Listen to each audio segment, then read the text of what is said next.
Let's do this. I never say my name. It's said Say in the my name, it's in the say tag. my name.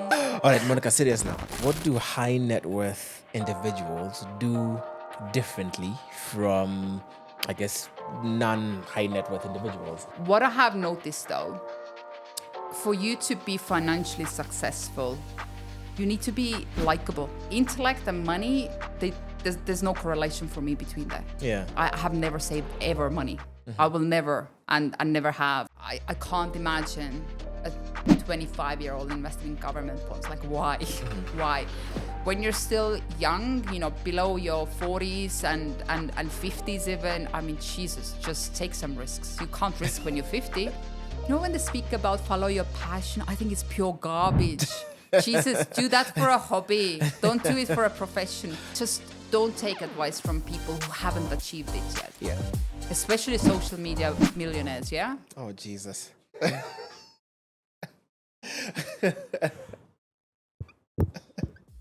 think somebody told me recently that... Anyway, I'm not going to say that. He's finished. No. I'll shut up. Hey guys, welcome back to Financially Incorrect. Technically, this is the first episode that I'm shooting in 2025. So happy New Year. I thought it was 2026, but then I sort of was lost there. But happy New Year. I hope you guys had a fantastic holiday. I hope you didn't spend all of your money. I hope January has not been a struggle for each and every one of you. So we're kicking off our 2025 episode with someone from Equiti Group for the first time, which is a holding company for FXPesa, which, as you know, proudly sponsors this podcast. And so we have with us Moonika Jurgenfeld from Equiti Group, who is I've forgotten again. So I'm just going to say Chief Revenue Officer from Kenya, but the Commercial Director of Equiti Group. Yeah, I got it. I got it right eventually. You got it. Welcome to Financially Incorrect. Thank you. This podcast has been technically speaking, when we were ideating this podcast, you were supposed to be a co-host. Do you remember? Oh my God, I remember that now, by the way. Yeah. That didn't work for me. Yeah, it's been 2 years. Anyway, so welcome. Are you ready to give your money story? You look a little nervous. No, I'm not. It's just funny because all these podcast episodes have actually been happening in my office. Yes, that's true. This is the wall. The wall in your office. Everybody who comes is always like, this studio seems so much bigger than it actually is, right? It's not a studio, actually. It's just an office that was very innovatively converted. But it's worked, But I was the only person in FXPesa who decided to give you half of my office for you to do a podcast. 90, we're 90 what episodes now? 93 Wow. episodes now? So thank you for the office. You're welcome, Barack. Yeah.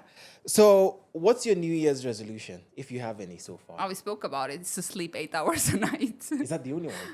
I think if you give yourself way too many resolutions, you end up kind of losing all of it. I want to start with 8 hours. That's for the first quarter. I have another.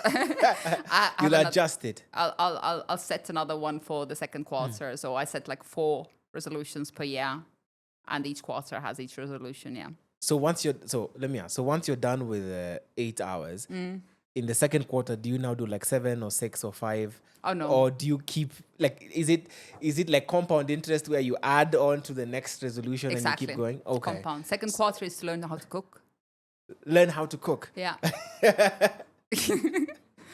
You don't know how to cook. How did you live on your own? I do know how to cook the basics, but once you graduate from cooking yourself, Barack, right? You should know what I'm speaking about.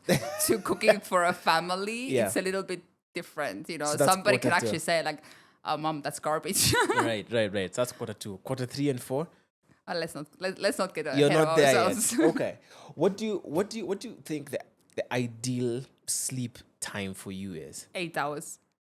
But you've lived however many years you've lived now, you've not slept 8 hours a night, so it can't be ideal, can it? Exactly. You see the wrinkles are starting to pop up, and you don't feel in the morning as energized as you used to. So I think when you get older, you do need to adjust your sleeping schedule. Yeah. Right, Barack? I mean, I sleep 6 or 7, so I think it works. Maybe as I get older, it won't, and then we'll see what happens then. What do you hate about New Year resolutions, or what do you hate about the New Year? What I hate about New Year's, I think definitely it's I think a lot of people take a lot of new ideas and new resolutions that they want to change. I understand. New year kind of gives you the opportunity. It's a new slate. Let me start from scratch. But to be very honest, it really doesn't matter when you take your resolution. It doesn't have to be a new year. It's just you need that discipline. And I think a lot of people are lacking that discipline. I mean, I know you have been great in terms of, I don't know, going to gym every day or making sure you get your 8 hours sleep or drinking enough water. But let's be honest, you don't need it to be a new year. You just need to develop discipline, which I think 99.9% of us are still lacking. Do you think it makes more sense to have a New Year resolution on your birthday or on the turn of the calendar? I like that, actually. Birthday makes sense. I'll try it next year.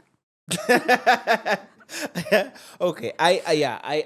I'm born in February. So last year I actually decided I wasn't going to do anything like New Year's resolutions. I'm going to do it based on my 32nd year and what I wanted to have done by the time I turned 33, which I think has been... I think you need to sleep more, Barack. You look Yeah. older than 32. I think I look older because I am getting older. But anyway, which I found really interesting. And I thought I felt like logically it made more sense. Yeah. Than basing It's it your off of new January. year, not everyone's new year. Like my new year. And I have a love and hate relationship with Christmas, New Year, sort of turnover where, technically speaking, like between that Friday, like this year it was on what is it, a Friday? Whatever day it was, whether it's a Monday, but it's like Monday into Tuesday, and then it's like here we are, let's, let's continue. So sometimes I struggle with a fuss about it. Anyway, let's get into your story. How did you, or why did you get into money? Because ultimately you are in a career that's, dealing with money and making money and losing money and all those things. So how and why did you get into money? That's a really good question. Do you know what? I think as far as I can remember, since I was probably quite small, I have always been in a way fascinated by money. Not per se making money, but understanding how money moves. I think these are two very different things. And I think when I was growing up, I did get quite a lot of interesting guidance from my parents regarding business, money, success, ambition, all of that. So I think that gave me a really good boost. And how I ended up in financial markets, I'll be very honest, it was just a coincidence. It was a coincidence. It wasn't my goal. It definitely wasn't my goal. My goal was to become an architect. I just ended up there. I was just good with numbers, and I ended up there, and I ended up loving it, absolutely.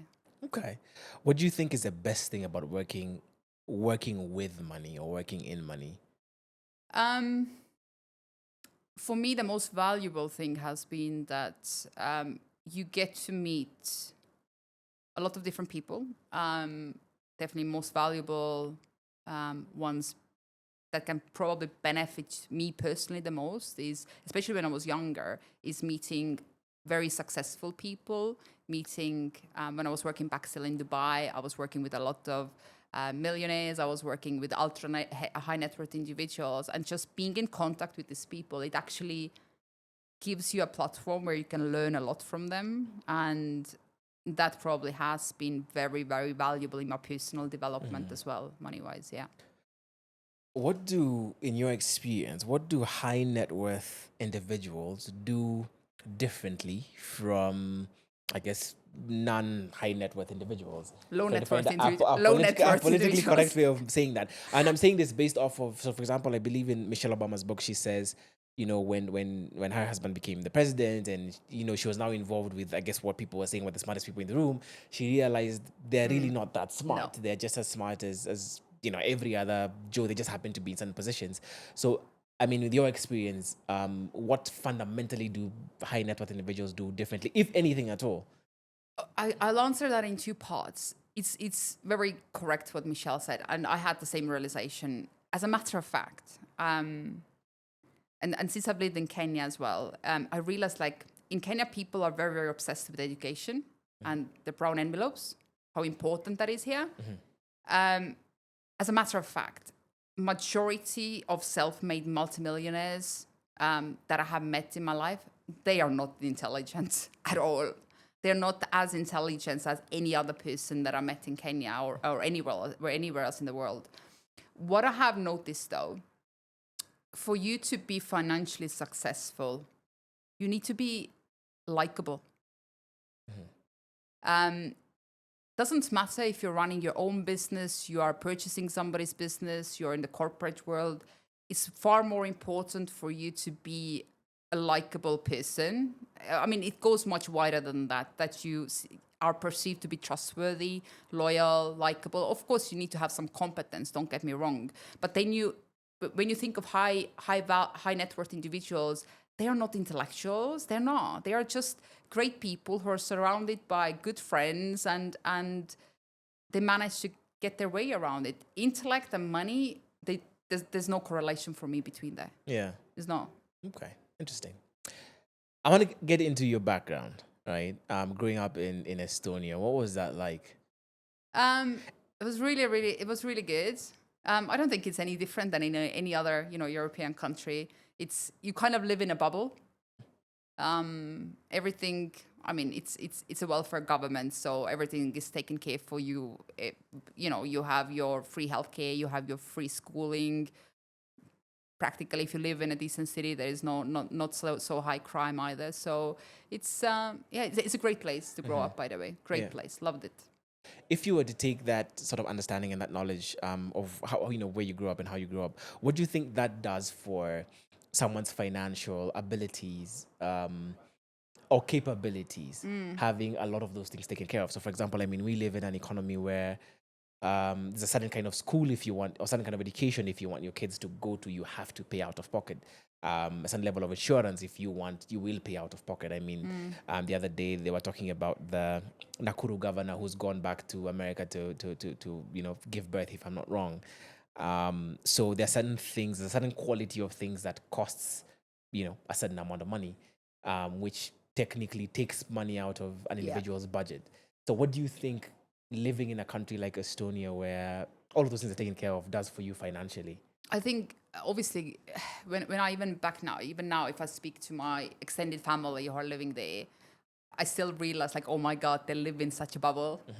They don't realize, if you live in a government or a country like that, you always have a safety net. You can lose a job, you have unemployment benefits, you will always have your healthcare.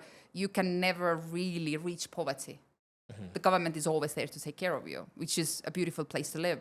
But you see, it creates that safety net that the people perhaps stop trying as hard. Like, why I love Kenyans are hustlers. Like, oh my God, everyone knows how to hustle here. And that's a really good quality to have. While, let's say, if you compare that to, let's say, people from Estonia, I think they are maybe a little bit more relaxed because they know that, even if shit hits the fan, I mean, I'll be okay, Okay, fair enough. Also, that is our, what do you call it again? A commercial director cursing on the podcast. So for 2025, cursing is allowed. Oh, really?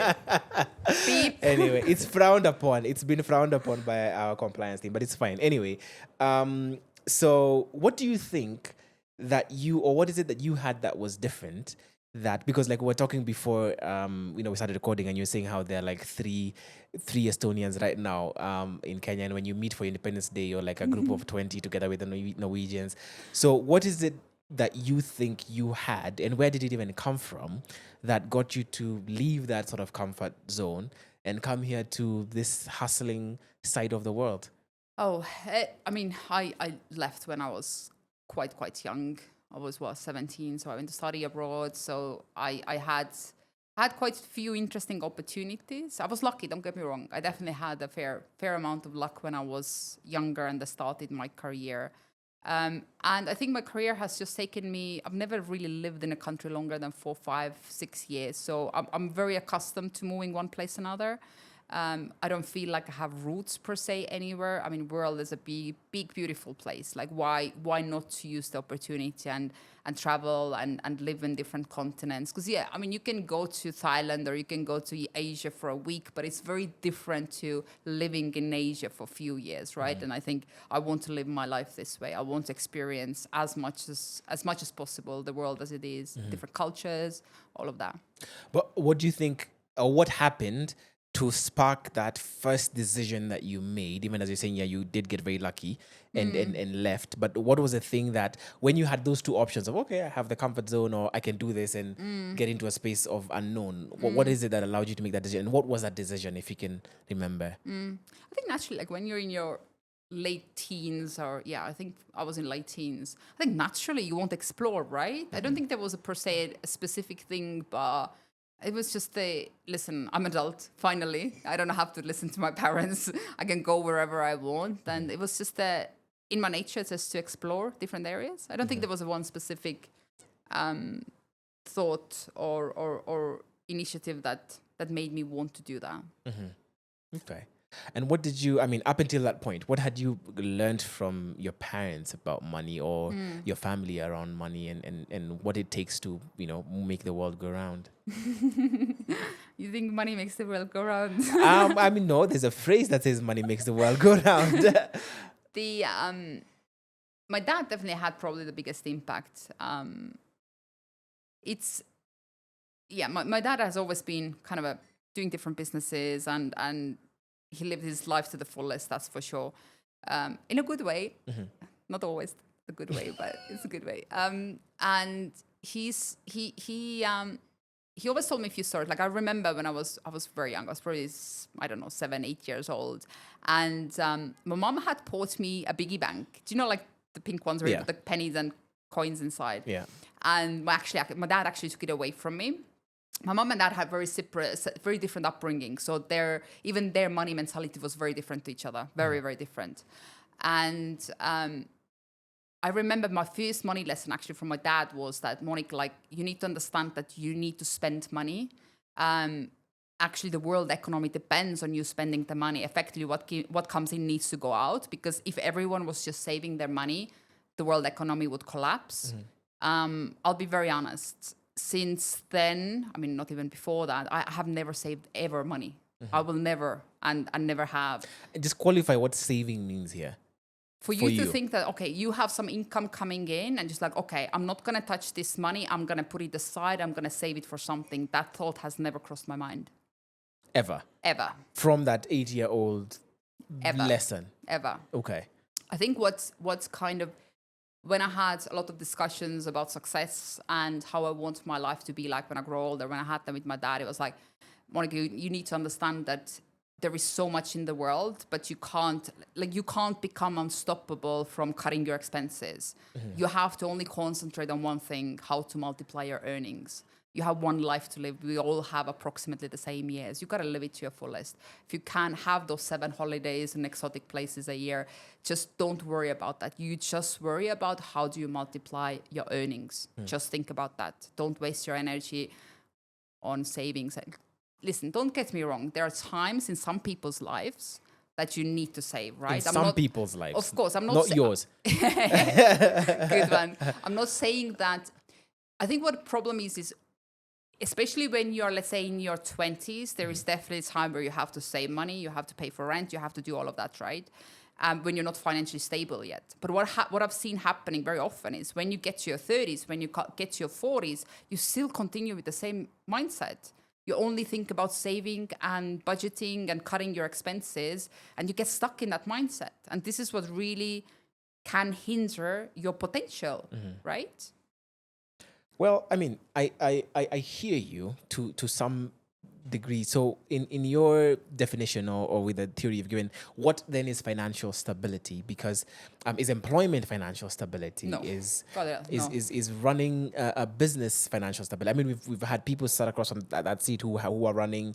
I remember Collins Muriuki, who was running a really successful company up until something happened and then everything collapsed. So what is financial stability that would allow you to then say, yeah, let me change my mentality and stop budgeting and saving and let me spend money? For me personally, once again, that's a personal thing. Yeah. Money is very personal, right? For me, when I was in my 20s and my goal was to achieve financial stability, for me, financial stability was that I can continue living my life as it is right now for 5 years. So it means if without I have having to earn any more money. Exactly. Okay. That's financial stability. That was for me. But that technically means you've put aside, whether it's money or assets or whatever the case is, to have you stable for 5 years. But you see, the difference is like when you're saving, Yeah. you're just putting your income or your money somewhere to sit. I don't know, fixed deposit, whatever it might be, a bank account. That is a saving, right? Yeah. When you were asking me regarding what's the differences or what's the different moves that the ultra high net worth people do. Yeah. So one of the very big learnings for me was when I was living in Dubai still. When I was in my 20s, you know how the mindset is. Like, I wanted to have a penthouse, I wanted to have a sports car, and I wanted it all tomorrow. Like, there is no 10 years. I mean, forget about 10 years. I need it tomorrow. And I think a lot of people especially in their 20s, they're going through the same cycle.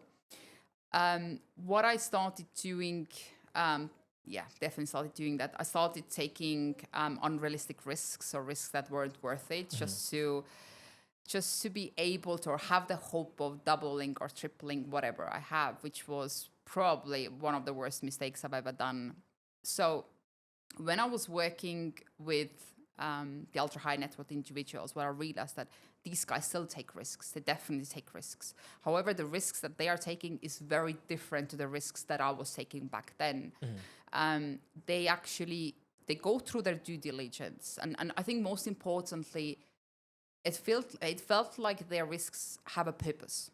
Okay? First and foremost, what they're risking, it can be manageable very easily for them if the risk doesn't span out as they hoped, right?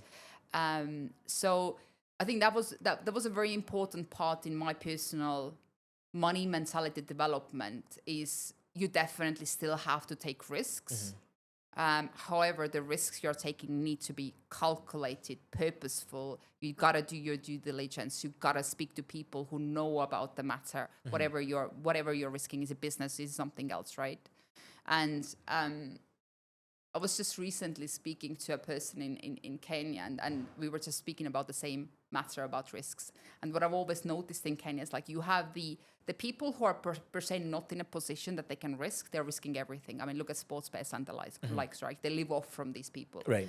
And then you have the people who, let's say, they have already set their life financially. You know, they live in Karen, they drive, their nice cars, and they can't risk anything, literally. Like, they are holding on to everything what they have made, like, so tightly. Don't get me wrong. When I'm speaking about the latter, they're in comfortable position in life, but they can't really generate that generational wealth unless they take few more risks in their life, right? They're comfortable in their lifetime. Perhaps they can put their kids through nice schooling as well, but are they going to leave generational wealth behind? Most probably no. Do you think, as someone who's working in the financial sector, albeit sort of, at arm's length, that it would be prudent to move someone from a low risk appetite to a higher risk appetite to be able to attain generational wealth? And I guess what I'm wondering is, because I'm a very low risk person, like naturally I'm very low risk, but I'm wondering, like, if you're telling me, okay, to achieve generational wealth, and of course I would want to achieve that, you in one way or another, you just have to at some point have a bigger risk appetite. Because I mean, you think about someone like Elon Musk, who made money off of, what was it they sold? Was it PayPal? And then invested all of it and went back and lived on someone's couch. I was looking at, I think this week, it was some post on LinkedIn that was talking about richest African individuals, and I think there's a list of top 30, I think, and there was no Kenyan in there. And so I'm just thinking about it and being like, do you think that financial institutions should then, because they ask you that, so they give you that questionnaire where you fill in and you're like, oh yeah, low risk appetite, okay, money market fund, but I've never had a conversation with any of my, what are they called, the financial advisors, to be like, hey, this is great, this is awesome, but if you really want to make, like, real money, we need to work towards moving you to a higher risk appetite. It's a really good question. I'm not going to answer it directly. I'm going to answer it a little bit indirectly. Since, we have in FXPesa a really big team, right? And what's the average age here? Probably 25, 27. And I had a reality call probably 3 years ago, when one of our employees said that she's very proud that she has invested in government bonds. That was a reality. What would you think? Would you say that that's well done? I would. Yeah. I can't imagine a 25-year-old investing in government bonds. Like, why? Why? I mean, I'll be very honest. My financial investments are still very risky because I'm still young. I would not even imagine touching government bonds until I'm 50. Why would I invest my money in low risk, low return assets? I mean, it's for you to safeguard your investments, not to multiply your wealth, right? So I had a reality call that I think Kenya youth still needs a lot of. Don't get me wrong, it's not only education. There is limitation on our accesses as well. But I see a lot of different private enterprises coming up and trying to fill that gap between Kenya and the global market financial access. And of course, financial education. I mean, when COVID started, all the financial influencers in social media, they skyrocketed, right? Everybody speaking about money and finances right now. I mean, financially incorrect, right? Came after, right? Exactly. So I think a change is happening, but it does take its time. So yeah, 100%. I mean, when you're still young, you know, below your 40s and 50s even, I mean, Jesus, just take some risks. You can't risk when you're 50. Do you think, I mean, you've been in Kenya long enough now. Do you think you could diagnose Kenya as having what they call it, a scarcity mentality as a whole? Because I think the fear of losing whatever money you've made and the fear of the future not looking too bright and you not knowing, am I going to be able to make another million, another 2 million next year, or another 3 million? Would you say that might be like a general diagnosis of the Kenyan society? So when I was telling you about the difference between risk taking of people who are really not in financial position to take risk, who are taking those risks, and people who who already are in financial position to take risk, they don't do anything. So that is scarcity mindset, right? Yeah. You know that, actually, I don't know where I was speaking of. For me, I think scarcity mindset is a little bit like PTSD, right? I mean, it is. Yeah, in one way or another. And unless you are able to take some calculated risks at that stage, right? Let's be honest, it's very unlikely you will generate or you will create generational wealth. It's very unlikely. You gotta see a therapist and fix your PTSD first. Okay. How did you get there? And the reason I'm asking is, again, based on the background that you gave us of we grew up in Estonia, a really great place, with a safety net, a government safety net essentially. So what are the things that you did that allowed you to get to this mentality where you're saying, yeah, I'm going to touch government bonds about 50 and beyond when I can afford to risk it? And now I have the mentality of, essentially, you're like,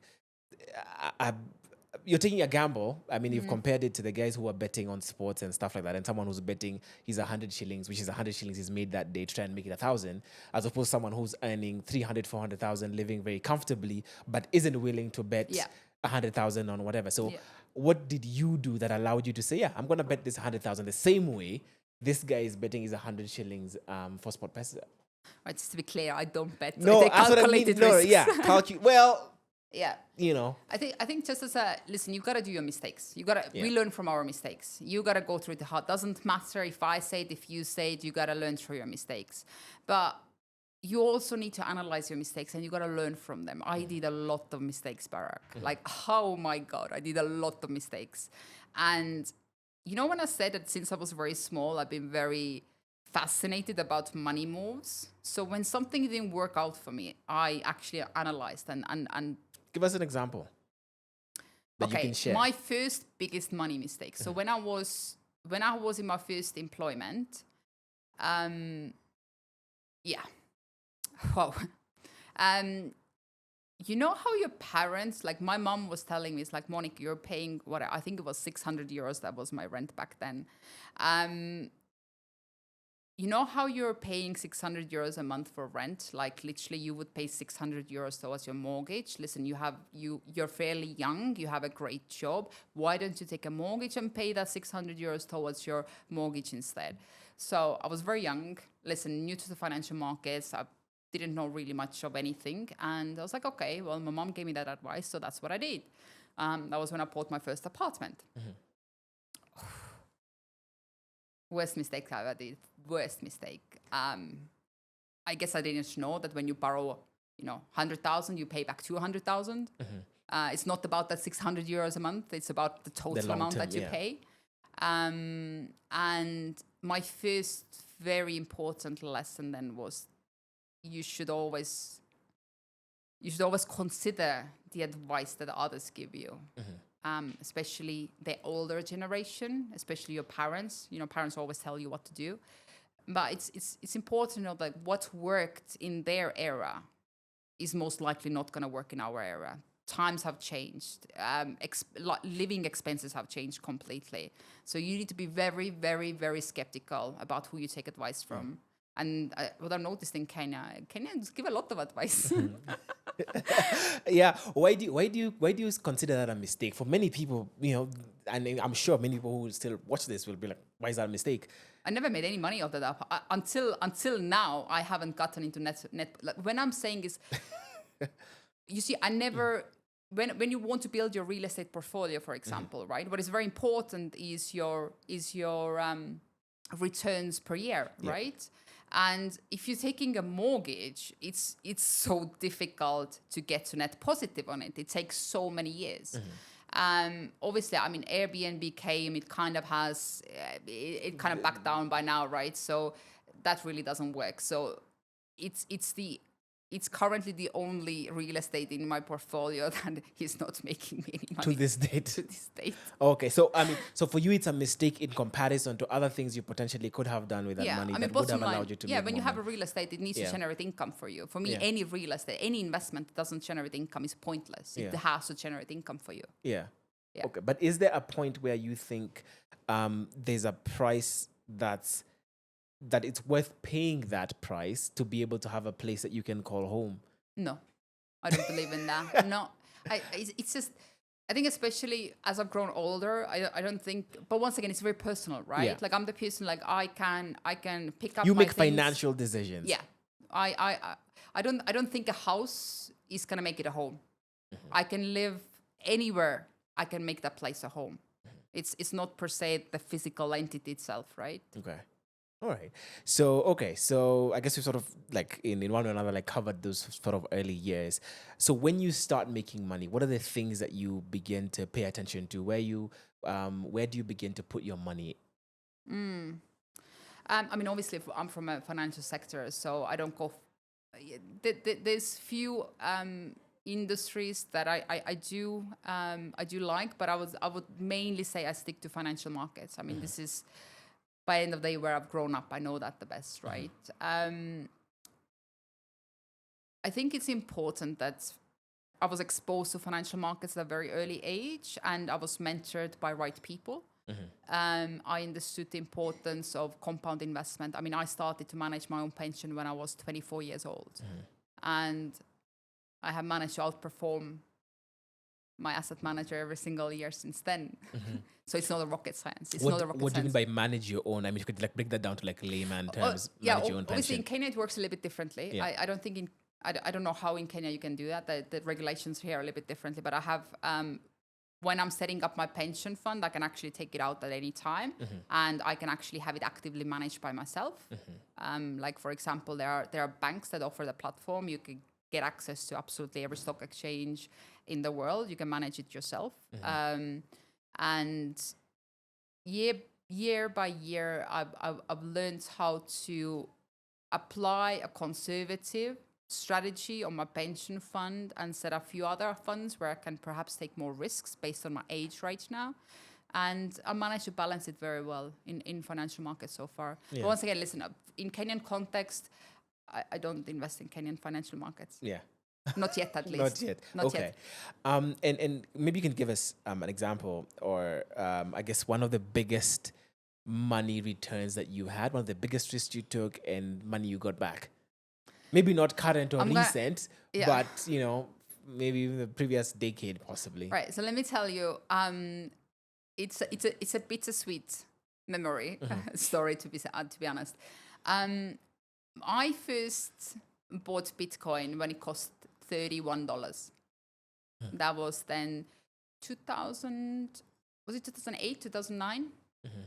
Probably that area. Yeah. And so it was actually me. So a family member of mine was telling me, "Hey, Monica, have you heard about Bitcoin?"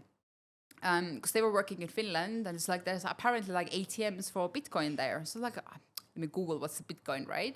And it's like, hey, let's put some money together, let's buy some Bitcoin. It was like $32 back then.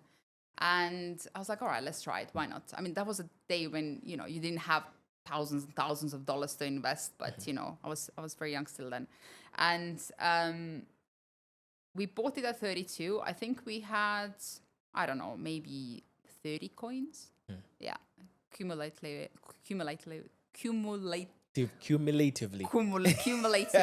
Yeah. And we sold Bitcoin when it was, I think it was $97. Listen, it was a great investment. Yeah, I mean, you made... It's 3x of what we invested, right? Yeah. It was a great investment. Obviously, we know what would have happened. Much more would have However, come, still to date, I would say that my over the years, my best performing asset has been Bitcoin. Yeah. Other than that, listen, I wouldn't say that I have massive exposure in Bitcoin, but you know, the past few years have been phenomenal. As Trump is now the president, I'm expecting it to continue that way, but let's see, hey ho. Yeah. Other than that, there's few single stocks that have performed really, really well. Obviously, the Nvidia. By the way, interesting one. I haven't really touched Africa-specific stocks. During COVID, we had a really good run with Jumia. But I think they're actually not listed in Africa. They're listed in London, right? Yeah, so there has been some good ones. Yeah. Okay. But in terms of percentages, probably definitely Bitcoin. All right. Yeah. How did you end up in Kenya? What's the journey you take to end up in Kenya to come to set up FXPesa here? So it was an interesting one. So I was working in Dubai before Kenya, and there was a lot of regulatory changes in European markets. So my main client base was based in Europe. I was just working for a lot of hedge funds, family offices who are looking for exposure in CFDs. And because of the regulatory changes that happened in Europe, it became very, very difficult for me to offer services to my clients. And I was kind of in a crossroads. Like, either I'm going to continue building my career and relationships in Middle East, which I thought would be a little bit tricky, as I'm not Arabic speaker, and I think it was quite an important quality skill to have there. Yeah. And then we had an opportunity to, hey, we are just setting up our offices in Kenya. I was like, I've heard about Kenya. I mean, why not? Yeah. And that's how I happened to end here. Yeah. It was a one-way flight ticket. Do you know what the business case was for setting up in Kenya? Because you guys were the first guys to set up Forex trading here. Yeah. Yeah. I think our shareholders have always been keen on the Middle East and Africa at large. We understand that, as everyone in the international business landscape, that there's a lot of growth possibilities in Africa. Don't get me wrong, it comes with a high risk. Mm-hmm. However, in terms of growth potential, Africa is definitely one of the leading regions. I mean, we can see it year on year in terms of how much foreign investment is coming into Kenya, East Africa, Nigeria, etc. So since the very beginning of Equiti Group, there's always been an appetite to establish a business line in Africa. And Kenya, obviously, I think for many, many international investors, Kenya is a country where, you know, you have that stability, enough stability that the international investors are looking for. So it's a perfect climate here for that. And so when you guys come in, you celebrated what? 8 years ago. 7, 8. Anyway, 6 years ago, you guys come in, you're the first guys to set up.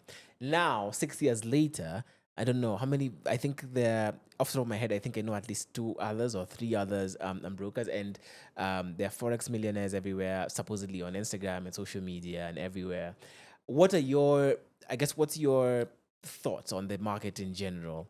And that the market of the offering of Forex by other companies and how much it's exploded, and I guess the bad rep as well that I think Forex trading has as a whole. So obviously, what I've always said is the more competition, the better. If there was still only FXPesa in the market, the Kenyan market right now would be very, very different, right? In order for you to educate the market, to nurture the market, you need investments from a lot of different entities to actually have an impact. So the more competition, the better. Obviously, when you were referring to a lot of discussions about the Forex millionaires, the scammers, etc., it goes with any industry. I always look at it from my perspective. I started trading Forex when I was 18 years old. Forex served for me a gateway to financial markets. If it wasn't for Forex, I would not be managing my personal pension fund right now. I'm not going to say, obviously I'm not managing my pension in Forex. That's never going to happen. Yeah. But for a average retail person, an average person like you and me, you need an entry, and Forex brokers provided the entry to global financial markets. So I'm not looking at only can you become a millionaire in Forex markets, or I don't know, all the scammers that are out there linked to our industry. It's about giving an access to youth and absolutely everyone who want to upgrade their knowledge about economics and financial markets, which is so essential. I mean, if you're comparing, for example, Kenya to US, I mean, every other person in US has financial investments, and many times they manage their investments themselves. I mean, in Kenya, we're speaking about money market funds, right? Yeah. We are still lacking the knowledge and the know-how how to actually make money work for ourselves at our own. Yeah. And I think it needs to be perceived from that angle. Forex trading is a great stepping stone for that. So it's more of an entrant into a space. It's more of a learning curve, and using this as a way to understand and then see what else Absolutely. is out there. I mean, Yeah. I didn't study finance. Yeah. And how much I learned about global economics and things that were so foreign to me. I mean, when I started Forex trading and I put Bloomberg on, like, it was like Chinese for me. I did not understand anything, right?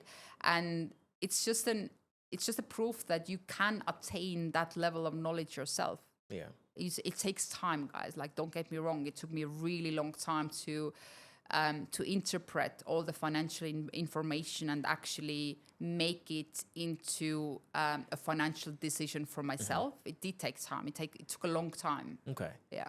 I mean, and I believe you mentioned this earlier, that of course, employment isn't financial security. How have you made employment work for you? How have I made it work for me? Yeah, financially speaking, because you said you make financial decisions. Everything you do in one way or another is a decision of bottom line. So how have you made it work for you in the sense of your ability to keep making money in one way or another, or increase the amount of money that you're making on a regular basis? How have you made that employment work for you in that way? Let me go back to it's a really good question. Before I tell an answer, I need to explain you. That was probably maybe close to 10 years ago. When I was in a position where everybody was speaking about multiple sources of income, and they still do, don't get me wrong. And I had my mortgage, right? A mortgage that tied me in like bloody 30 years. And I had one income, and that was my job. And when I was listening to, and we didn't have podcasts back then, I can't, videos, whatever I was listening, speaking to people, and everybody was speaking like, listen, you're like one income away from bankruptcy, or a really strong statement like that. Yeah. That used to really stress me, because I was like, oh my God, thanks to my mom, I have now mortgage, right? that I need to be responsible for. And that was my first time when I actually started to try setting up different businesses. So I had my full-time job and just trying to juggle across many different things. That was literally the worst mistake one of the worst mistakes I've ever done. I was so burnt out. I was spread so thin, and I literally failed on everything. I failed on my work responsibilities and all. I didn't try one or two businesses. I think there was like 4 at one time, right? And I was just spread so thinly. And that was one of my learnings, that I need to really invest my resources into one thing and become absolutely exceptional at it, right? Because clearly I tried many things and I failed across everything. Right. And trust me, I don't think it was because of my personal capabilities. I I'm very punctual. I'm very efficient. At least I want to think so, right? Yeah. And so this was kind of a change that, listen, I don't try to do so many things at one time. Where I'm now in my life, I can now start trying to do a lot of things again. There's a big difference between now and then, though. Yeah. Now I will hire people who will do all of the work on the ground. Now I'd at least have the financial means to hire additional people, so I don't need to feel burnt out, and there's other people actually working for me. So it's a very big difference. So I think, in a nutshell, that's the best way how I can answer to your question. Okay. So even through this 10, 15 years, whatever period it was when you were in employment, how do you, because I think there's a difference between being really good at your job and being able to make a lot of money at your job. I think those are two different skill sets. Yeah. Right. So I guess the thing that I'm asking is, even though the position that you're in at now, where you can hire people, it means you have the money to be able to hire people. So how did you accumulate that money? And what are the discussions that you're having with your employer during this 10, 15-year period that has allowed you to amass this money? In terms of what questions I've had with him, I've been in corporate world for close to 2 decades now. Yeah. I have not once in my life asked for a pay rise. I will never work for an employer who doesn't see my value and doesn't remunerate me accordingly. However, I would say, when I'm looking at the income that I generate from employment, it's probably less than half of my total income. Where, I mean, since I've tried to diversify my investments, I have passive investments into different businesses, into financial markets, etc. It's, once again, I when I'm speaking to our colleagues in Kenya, I think the landscape is a little bit different here, and the possibilities here are a little bit different, and employers in Kenya are very different. But I would say, sorry, what was your question again? The question is essentially around how you are able to amass wealth that allows you to even pay people. So even as you're saying, your salary is about half of your income. How did you build to that place where you're saying salary is half of your income? Because you've said at the beginning you try to do many businesses and try to do a lot of things, you're burnt out, and you're like, no, let me focus on being exceptional at this scale. So what are the things that you're doing as you're getting exceptional at what you're at? So even though I understand you not requesting for a pay rise and your employer remunerating you based off the value that they see you automatically, how did you get to that point? So is it like, okay, you stop the businesses and then get back to, okay, I'm going to be the best employee that I can and have the best skills, and you are working with an employer who's in tandem, so as you're getting better, they're remunerating you more. But then, so with that money, are you then paying the mortgage, your mortgage, which you had at the time, and then start investing this other money in other things? Yeah. Or how do you build that? I think first, my first apartment mortgage, that's an expense that was considered as an investment, still an expense for me. And then as I think in 4 or 5 years, I added four more real estate pieces into my portfolio. I would say my biggest change in my personal finance when I really went, I would say, all in financial markets. You see, over the years, you just continue adding things, and you get to the point that the investments you're getting, the returns you're getting on investments, it all accumulates, right? Yeah. And once again, you're in the age right now, you don't really have to take those returns out, but you reinvest themselves, right? Like, my objective has always been like, hey, by the age of, okay, my first objective was to retire at 35. Yeah. It's gone. But I would say the 40 to 45 period is definitely the time that I want to retire. And obviously the returns that my investments are generating up until that age, that is all reinvested. Yeah. So that is the compounding that is so important. Yeah. And obviously, listen, it just accumulates over the years. But of course, what I was telling you earlier is, when you're young, just concentrate on how can you invest in yourself to earn more. Just concentrate, be absolutely obsessive, tunnel visioned. How can I earn more? I mean, when I'm speaking with the younger generations, like my nephews and nieces, and they are just deciding where to go to university, and for some reason they do come to me and advice. I'm not sure why, but I was like, listen, look at the numbers. I'm a numbers person. Look at the data. See what industries generate most most money for its employees, right? I mean, do you really want to go and study engineering? I mean, is that really where you can generate a lot of money? Not too sure, right? Just follow the data. I think a lot of people are when they speak about follow your passion, I think it's pure garbage.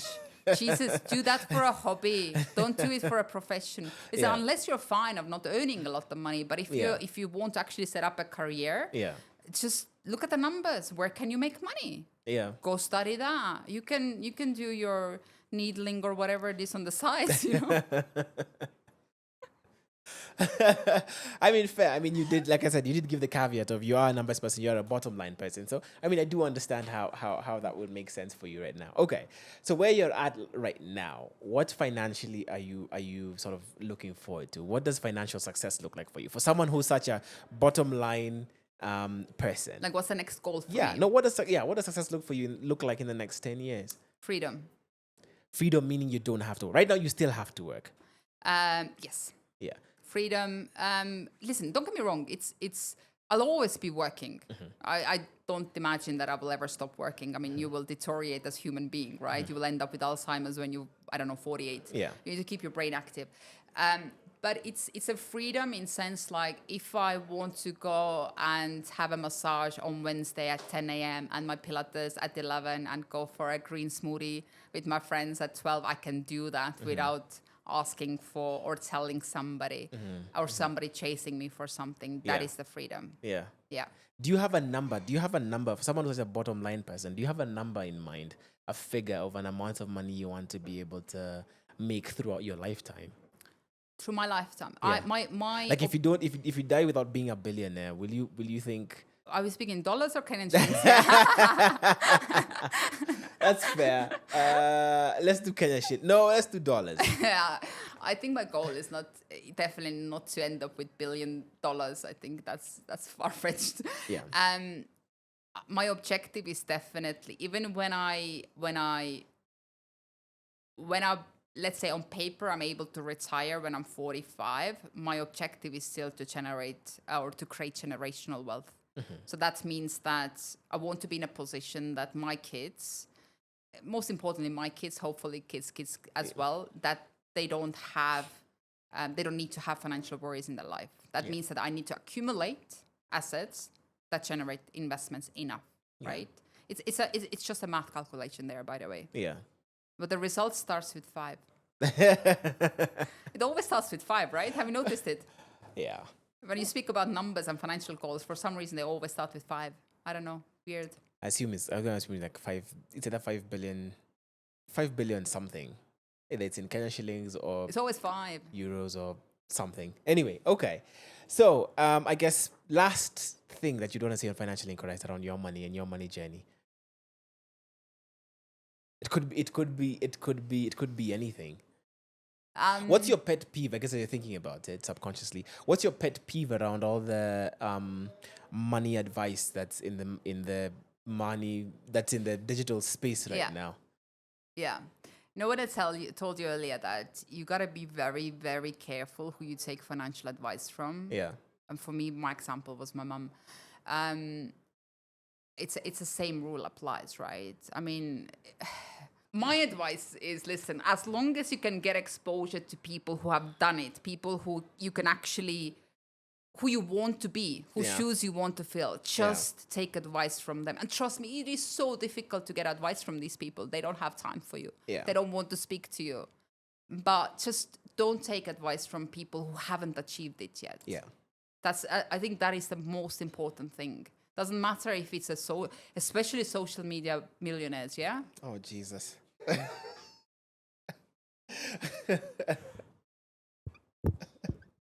I think somebody told me recently that... Anyway, I'm not going to say that. He's finished.